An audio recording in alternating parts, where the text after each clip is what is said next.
Hi friends, welcome to Thangapenne. இன்றைக்கி நம்ம சேனலில் தேங்காவை எப்படி ஒரு மாதம் வர கெடாமல் எப்படி நம்ம ஃப்ரிட்ஜில் ஸ்டோர் பண்ணுறதுன்ட்டு பார்க்கலாங்க. இப்போ நான் தேங்காவை உடச்சி வச்சுருக்கேன். இதை நம்ம ஸ்பூனில் எடுத்தோன்னா ரொம்ப லேட் ஆகும். ஸோ நான் என்ன பண்ணுறேன்னா, அம்மிக்கல்லில் இந்த மாதிரி தேங்காவை வச்சுட்டு இந்த தேங்காவை உடச்சிங்கன்னா சீக்கிரமாக இந்த தேங்காய் ஓடும், இந்த தேங்காய் தனியாக வந்துடுங்க.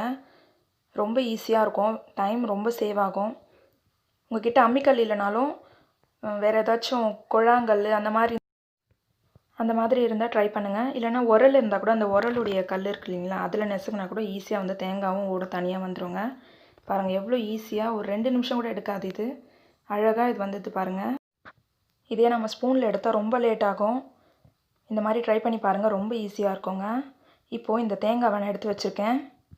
இப்போ நம்ம இதை எப்படி ஃப்ரிட்ஜில் ஒரு மாதம் வரைக்கும் கெடாமல் ஸ்டோர் பண்ணுறதுன்ட்டு பார்க்கலாம். முதல்ல தேங்காவை வாஷ் பண்ணி வச்சுக்கலாம். இப்போது ஒரு ஏர்டைட் பாக்ஸ் எடுத்துக்கோங்க. அதில் கொஞ்சம் கல் உப்பு போட போகிறேன். உங்கள்கிட்ட ஏர்டைட் பாக்ஸ் இல்லைனாலும் வேறு ஏதாச்சும் நார்மல் பாக்ஸ் கூட எடுத்துக்கலாம். ஒரு 2 ஸ்பூன் கல் உப்பு இதில் போட்டுக்கோங்க. இப்போ இதில் நம்ம தண்ணி ஆட் பண்ணிக்கலாம். தேவையான அளவு தண்ணி ஆட் பண்ணிக்கோங்க. தேங்காய் முழுகிற அளவுக்கு ஆட் பண்ணிக்கோங்க.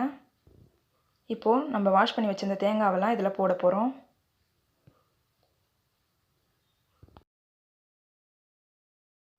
இப்போ இந்த தேங்காவை நம்ம ஒரு மாதம் வரைக்கும் ஃப்ரிட்ஜில் ஸ்டோர் பண்ணலாம், கெட்டு போகாதுங்க. ஆனால் நீங்கள் வீக்லி ஒன்ஸ் மட்டும் இந்த தண்ணியை வந்து சேஞ்ச் பண்ணிகிட்டே இருக்கணும்.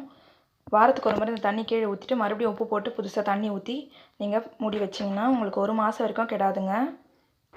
நீங்கள் இதை ட்ரை பண்ணி பாருங்கள் ஃப்ரெண்ட்ஸ். ஓகே ஃப்ரெண்ட்ஸ், இந்த வீடியோ உங்களுக்கு பிடிச்சிருந்தால் லைக் பண்ணுங்கள், ஷேர் பண்ணுங்கள், மறக்காமல் நம்ம சேனலை சப்ஸ்கிரைப் பண்ணுங்கள். தேங்க்யூ.